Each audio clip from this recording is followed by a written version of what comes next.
Happy Tuesday, kings, queens, saints, survivors. This is another beautiful day that the Lord has created. Let us rejoice and be glad in it. You know, from the time that you and I wake up, from the time that we go to bed, and sometimes even in our dreams, we're in a battle with that devil, and we don't have the power to fight that devil by ourselves. What we need to do is we need to tag in that one person who has all power in his hand in heaven and on earth, which leads me to the topic of the day. You'll never lose a battle if you let the battle belong to the Lord. You'll never lose a battle if you let the battle belong to the Lord. We're going to start reading in 1 Samuel chapter 17 and verses 8. And this is that old great story about David and Goliath, how the young child slayed the giant. But we're going to look at it from a different angle today to encourage and increase our faith on how we need to understand it's not about us. It's not about our giants or the devil. It's about letting the Lord fight the battle for us. 1 Samuel 17, chapter 8 reads us, and here we find him describing Goliath. And the Bible reads, "And he stood and cried unto the armies of Israel, and said unto them, Why are ye come out to set your battle in array? Am I not a Philistine, and ye servants to Saul? Choose you a man for you, and let him come down to me. If he be able to fight with me and kill me, then will we be your servant. But if I prevail against him and kill him, then shall ye be our servants and serve us." And the Philistine said, "I defy the armies of Israel this day. Give me a man that we may fight together." Verse number 11. When Saul and all Israel heard those words of the Philistine, they were dismayed and greatly afraid. I want to pause at verse number 11 for a moment. Why are they afraid? These are God's chosen folks. Why are they afraid of Goliath? Because he's big and because he's tall? Why all of a sudden they didn't whoop the Philistines before? Why are they afraid this time? I'm going to tell you why they're afraid. Because they got in the way and not did what the Lord told them to do. They asked for Saul to be their king, but guess what? God was taking care of them, but they wanted a king. But what is happening right now? This king is scared just like them. But you need to get the background. Let's go back a notch. Let's go back to 1 Samuel chapter 8 and verse number 4, so you can understand why they're sitting here scared to death of Goliath right now. 1 Samuel chapter 8, beginning at verse number 4. And the Bible reads, "Then all the elders of Israel gathered themselves together and came to Samuel unto Ramah, and said unto him, Behold, thou art old, and thy sons walk not in thy ways. Now make us a king to judge us like all the other nations." Here we go. God had been taking care of them. Then all of a sudden, these hard-headed, stubborn folk, they want a king over them now. Instead of letting God be their king and fight the battle, they want them a earthly, manly king. Verse number 6. "But the thing displeased Samuel when they said, Give us a king to judge us. And Samuel prayed unto the Lord." Look how the Lord responded, verse 7. "And the Lord said unto Samuel, Hearken unto the voice of the people, and all that they say to thee. For they have not rejected thee, but they have rejected me, that I should not reign over them." The God said, listen, they want a king, give them their king. Okay, don't take it personal, Samuel. They ain't rejecting you, they're rejecting me. Let's drop down to verse number 18 and see how they respond to this. Let's drop down to verse number 18. Now, verse number 18, here we find Samuel trying to warn them about their king they're asking for. "And he shall cry out, and ye shall cry out in the day because of your king, which ye shall have chosen you. And the Lord will not hear you in that day."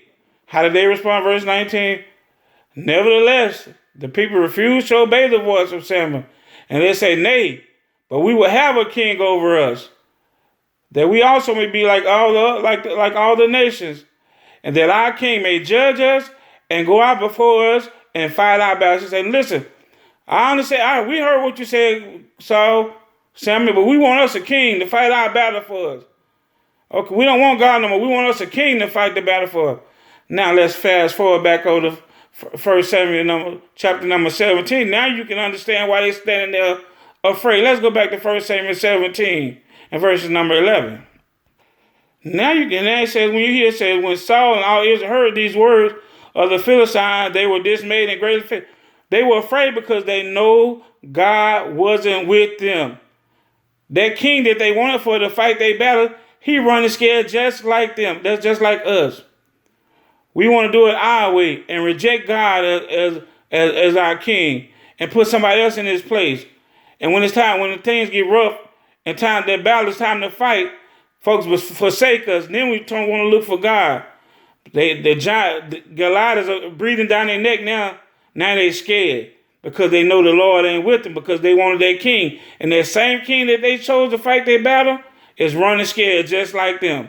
But oh, thanks to God for the righteous one. We find David come on the scene down in verse number 26. Let's drop down to verse 26. And the Bible reads, and David spake to the men that stood by him, saying, what shall be done to the man that killeth the Philistine and taketh the reproach from Israel? Now look at what he said right here. This is what's important.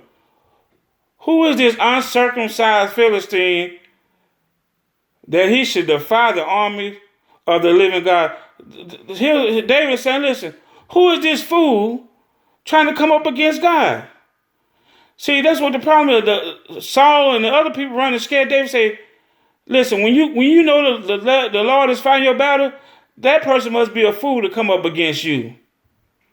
That's what happens. When you know the battle, the Lord is fighting your battle, a person will be a fool to come against you. And that's what David's telling him. Who is this uncircumcised Philistine? Who is this fool trying to fight against the army of the living God? Let's drop down to verse number 35.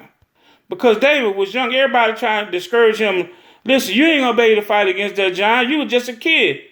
Sometimes we have to remind ourselves and remind folks what God has done for us in the past.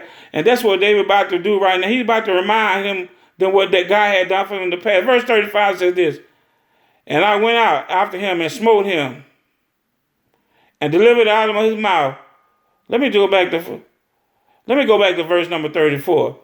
And David said unto Saul, thy servant kept his father's sheep, and there came a lion and a bear and took a lamb out of the flock.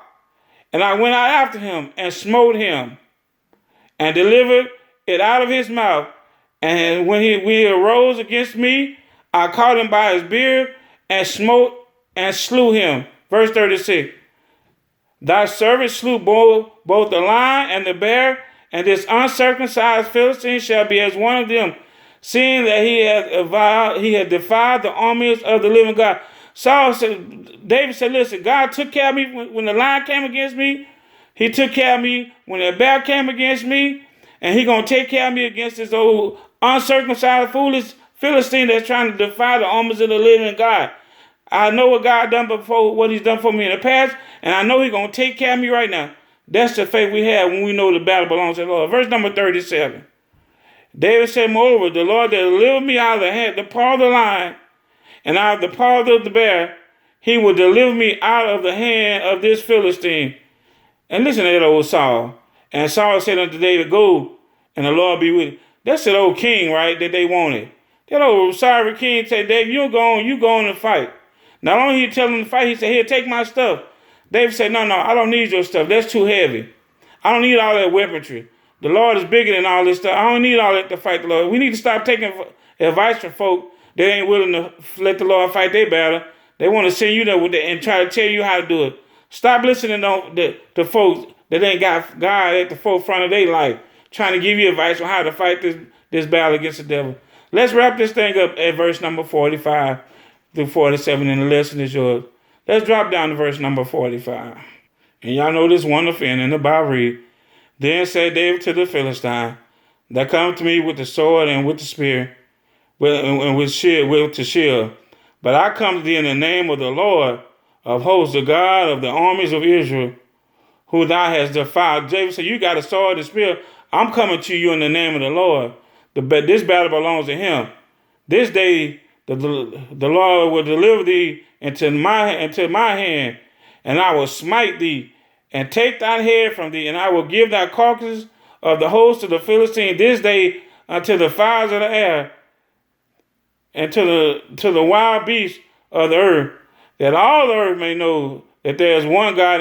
David said, I'm going to show you, not only am I going to kill you, I'm going to take your head off, and we're going to put your head on the pedestal so everybody can see. You don't mess with my God when the battle belongs to the Lord. Verse number 47. And all the assembly shall know that the Lord saveth not with the sword and spear, for the battle is the Lord. Let me say it again. The battle is the Lord, and he will give you in our hand. Verse number 48. And it came to pass, when the Philistine arose and came and drew nigh to meet David, that David hastened and ran toward the army to meet the Philistine. Verse number 49. And David put his hand in his bag and took hence a stone and slang it and smote the Philistine in the forehead, that the stone sunk into his forehead, and he fell upon his face to the earth. The battle belongs to the Lord, David said.